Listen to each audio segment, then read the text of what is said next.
तो मूर्ति देखकर ना मेरे भी मन में ये सवाल होता है कि क्या मेरी बात ये सुन रहे हैं जो मैं बोल रही हूँ। वो पत्थर की मूर्ति सेब वाला काम नहीं करती, वह मूर्ति जरूर है उस पत्थर उसकी।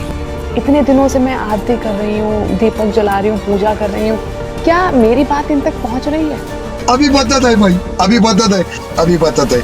जिन भगवानों की तुम मूर्ति बनाए रखे हो बैठे हो, वो मूर्ति वो काम नहीं कर सकती जो भगवान करेंगे।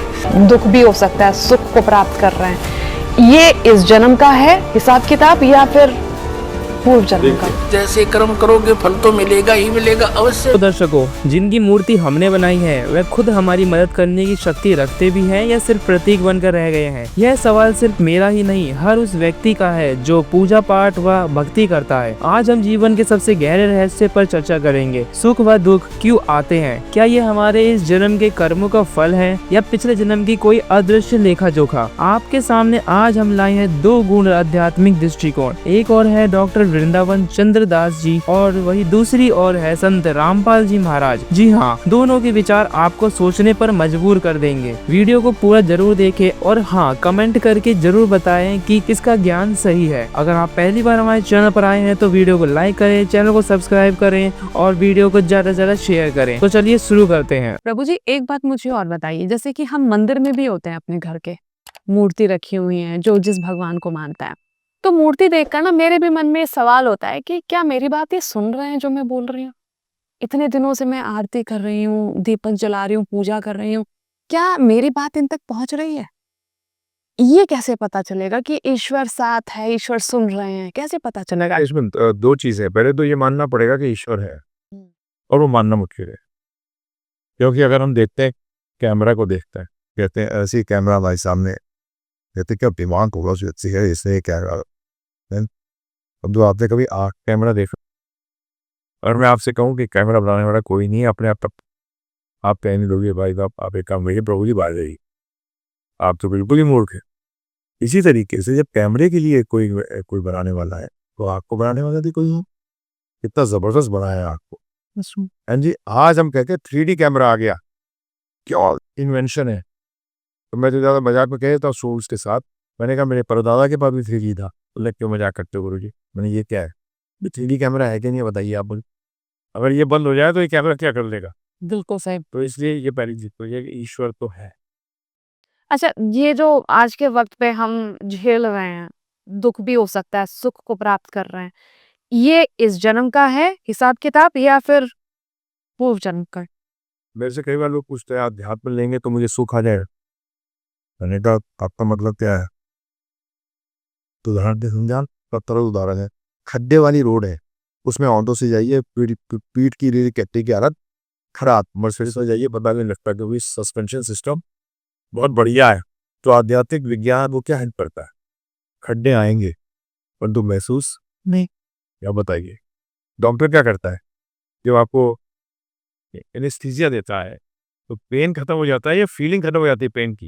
पेन की फीलिंग खत्म होती है, पेन खत्म नहीं होता। इसी तरीके से आध्यात्मिक जीवन के अंदर अब आपका जो प्रश्न है पिछले जन्म का इस जन्म का, कर्मों को बताया गया बीज की तरह। जी। बीज जो है, कई पेड़ों का बीज, कई सब्जियों का बीज एक दिन में फल दे देता है, कईयों का 5 साल में देता है। इसी तरीके से कर्म में भी होता है। जैसे किसी ने किसी को झापड़ मारा, उसने रिटर्न कर दिया, कर्म का फल वही नहीं बराबर हो गया। अब कई कर्म है, जैसे आप पहला कर कैसे आता है काम, आप पैदा क्यों हुए उस पर जीव परिवार। अब शुक्ला परिवार में क्यों पैदा हो? आप कर्मों ही कर। सही बात है, बिल्कुल। मैं तो साहब मुंह पे कहता हूँ लोगों को। मैंने नेताजी मिले, मैंने कहा अगर पे को चांस मिले तो किसके घर में पैदा होगा? प्राइम मिनिस्टर के घर पैदा हो जाएगा। तो पैदा होते ही मे भी प्राइम मिनिस्टर का बोर्ड तो लगी जाता है, प्राइम मिनिस्टर बने या बने, बिजनेसमैन बनना जाता है। धलावा के यहाँ पैदा हो गया, पैदा होती बिजनेसमैन बन गया। हम लोग इस बात को मानते हैं कि कर्म से भाग्य चेंज होता है। तो पहला भाग्य तो आपका कहाँ शुरू हुआ? जहाँ आप पैदा हुए। आपके अंदर कुछ क्वालिटीज होती हैं, हर व्यक्ति के अंदर कोई ना कोई क्वालिटीज है, कोई ना कोई गुण है। कहाँ से आए? हर गुण तो नहीं है हर व्यक्ति के अंदर, नहीं है। तो इसी तरीके से ये सिद्ध करता है। और फिर दूसरा चीज जानने के लिए बड़ा सरल है कि आपने जीवन में कुछ चाहता है असफलता मिले, कष्ट चाहता है? कोई नहीं। फिर भी आते हैं। क्यों? किसका उत्तर क्या दोगे? आपने तो कोई काम ऐसा नहीं किया जिससे आपको कष्ट मिले या दुख मिले, परंतु फिर भी वो आया। कहाँ से? आपके जीवन में क्यों आया? दूसरे के जीवन में क्यों नहीं आया? क्या कारण है? तो ये तो सिद्ध करता है कि भाग्य भी है और कर्म भी है। कर्म भी। और भाग्य ध्यान रखिएगा, भगवान नहीं देते।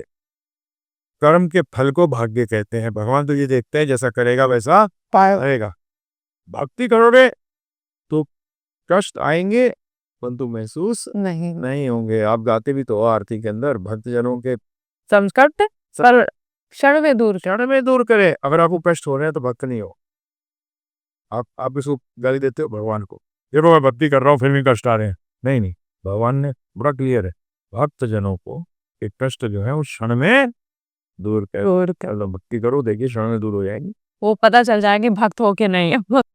भक्तों से पूछता हूँ मैं, करते हो दुखी हो? हाँ मेरे दिल भक्ति। आप बताइए इस सृष्टि की रचना क्यों हुई है? अगर आपको उद्देश्य नहीं मालूम तो पूरा जीवन निरर्थक हो गया कि नहीं हो गया? तो ये मेरे मन के अंदर प्रश्न उठा। फिजिक्स में आंसर नहीं मिला, केमिस्ट्री में नहीं मिला, बायोलॉजी नहीं मिला, बड़े बड़े प्रधान भौतिक ज्ञान के पंडितों से मिला, प्रोफेसरों से, लेक्चररों से, उनसे प्रश्न किया मैंने कि ये सृष्टि की रचना क्यों हुई? बोलते नहीं हम ये बता सकते हैं, चल कैसी रही है। मैंने कहा चलने से पहले पता होना चाहिए उद्देश्य क्या है। तो पता लगा कि हमें कि आध्यात्मिक विज्ञान एक ऐसा विज्ञान है जो ये उत्तर देता है कि इसका उद्देश्य क्या है और उस उद्देश्य को कैसे प्राप्त किया जाए। दोस्तों अभी आपने सुने डॉक्टर वृंदावन चंद्र दास जी के आध्यात्मिक विचार। आइए अब सुनते हैं संत रामपाल जी महाराज के आध्यात्मिक विचार। ना मंदिर वगैरह नहीं हमने बनाने, क्योंकि हमने अपने मन मंदिर में पूजा करनी है उस परम पिता परमात्मा की, या अन्य किसी गुरुद्वारे में, मस्जिद में, चर्च के बनाने में हमें कोई सहयोग नहीं देना, क्योंकि हमने उन्हीं क्रियाओं पर अपना पैसा लगाना है जिससे हमें प्रभु मिले। और जो आदेश दास का हो, वो आदेश दास का क्या होगा? जो परमात्मा का विधान होगा उसी तरह करना। और हमारे लिए कोई मंदिर, मस्जिद, गुरुद्वारे ये अनादरणीय नहीं है, लेकिन उनमें केवल वो महान आत्माओं की, महापुरुषों की मूर्तियां रखी हैं।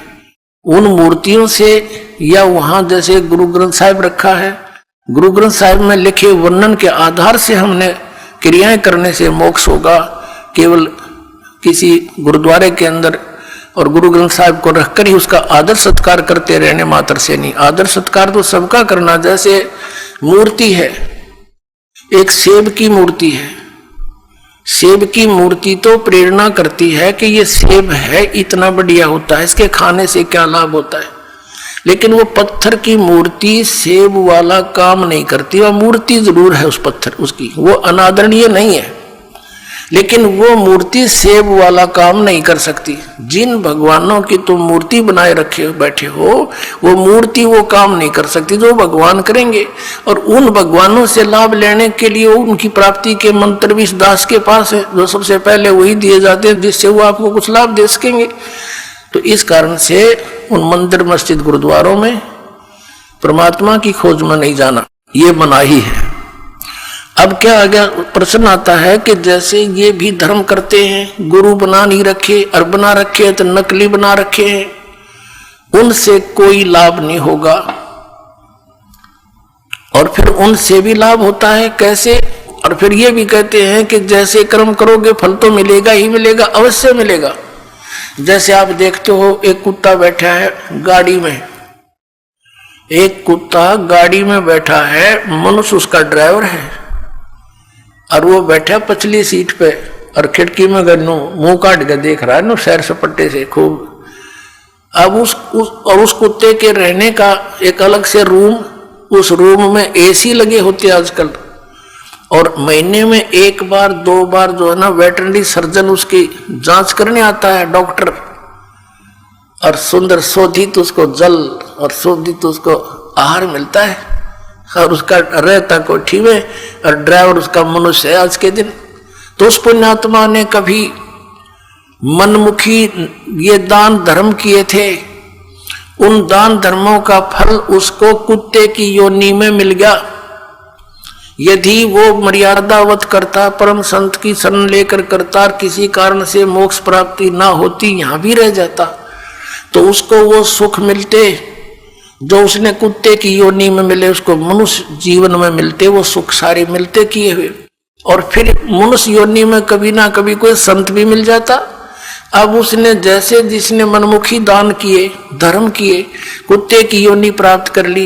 एक मनुष्य को सुविधा नहीं, आज के दिन ऐसे उन कुत्तों को सुविधाएं हैं, तो उसने सारा पुण्य अपना कुत्ते की योनि में खत्म किया, फिर बन गया सुअर। अब कौन उसने गद्दा में बैठा होगा, अब कहां से लाएगा वो सुविधाएं। तो इस प्रकार ये जो किया हुआ कर्म तो मिलेगा ही मिलेगा, लेकिन जो गुरु के बिना दान करते हैं वो इसलिए यूजलेस है, उसने तो जीवन नाश कर लिया। गुरु बिन माला फेरते, गुरु बिन देते दान, गुरु बिन दोनों निष्फल हैं, चाहे पूछो वेद पुराण। और जो भक्ति बिल्कुल नहीं करते, राजपाट में अंधे हुए फिरते हैं, उनके लिए परमात्मा बताते हैं, अगम निगम को खोज ले, बुद्धि विवेक विचारी, उदय अस्त का राज मिले, तो बिन नाम बेगारे। पुण्यात्माओं, आप इस मार्ग से परिचित हो जाओ शीघ्र से शीघ्र, नहीं तो आपका अनमोल जीवन नाश हो रहा है काल की भूल भुलैया में। परमात्मा कहते हैं, झूठे सुख को सुख कहे यू मान रहा मनमोद, यो सकल जमीन ना काल का, कुछ मुख में कुछ गोद। एक व्यक्ति का पोता होया, पुत्र प्राप्ति हुई, उसकी खुशी मनाई, 10-12 गांवों को खूब भोजन कराया, शराब स्वरूप पिलाई, ठाठ की खुशी मनाई और अगले वर्ष जन्मदिन मनाने से पहले ही मर गया वो पोत्र। अब टक्कर मार रहे हैं, अब मना लो खुशी, जमा लो 12 गांव में। परमात्मा कहते हैं, झूठे सुख को सुख कहे यू मान रहा मनमोद, ये सकल जमीना काल का, कुछ मुख में कुछ कोद। इस काल भगवान को, सरपुरुष को श्राप लगा हुआ है 1 लाख मानव शरीरधारी प्राणियों का नित आहार करने का। ये जिस कारण से अपने तीनों पुत्रों रजगुण ब्रह्मा सतगुण विष्णु तम गुण शिव जी से ये सठी थी, ये अपनी फसल ये बवा रखी है, इसने संभाल रखी है, सारी व्यवस्था इनके हवाले कर रखी है, इन्हीं से करवा रहा है। ब्रह्मा जी के रजोगुण से हम यहाँ पर संतान उत्पत्ति करते हैं। जैसे मिर्च का छौंक लगा, जीव के बस का नहीं, वो छींक ना आवे, तो ऐसा प्रेशर है यहाँ सभी प्राणियों पर संतान उत्पत्ति करने का, फिर यहाँ के राजपाट सब ठाठ करने का, व्यवस्था करने का, उस गुण के कारण दबाव है। फिर सती थी मोह ममता, ये विष्णु जी के अंदर से निकल रहे सतोगुण के प्रभाव से। फिर ये संहार करने वाला तो ये शंकर भगवान है ही। तमोगुण के कारण हम आपस में लठ बजा दे, एक दूसरे ने मार डालने, कत्लेआम कर देते हैं, राजा लोग एक दूसरे पर लड़ाई कर नाश कर डालते हैं। तो ये सारा बूचड़ खाना इस काल ने बनवा रखा है। यहाँ पे अपने स्वार्थ के लिए 1 लाख नित खाता है, 1.25 लाख जीव उत्पन्न करता है मनुष्य डेली, इसका ये रूटीन है, इसका ऐसा नहीं। इस वीडियो को देखने के बाद आपकी क्या राय है, कमेंट में जरूर बताएं। ऐसी ही और वीडियो देखने के लिए हमारे चैनल को सब्सक्राइब करें और वीडियो को ज्यादा से ज्यादा शेयर करें। धन्यवाद।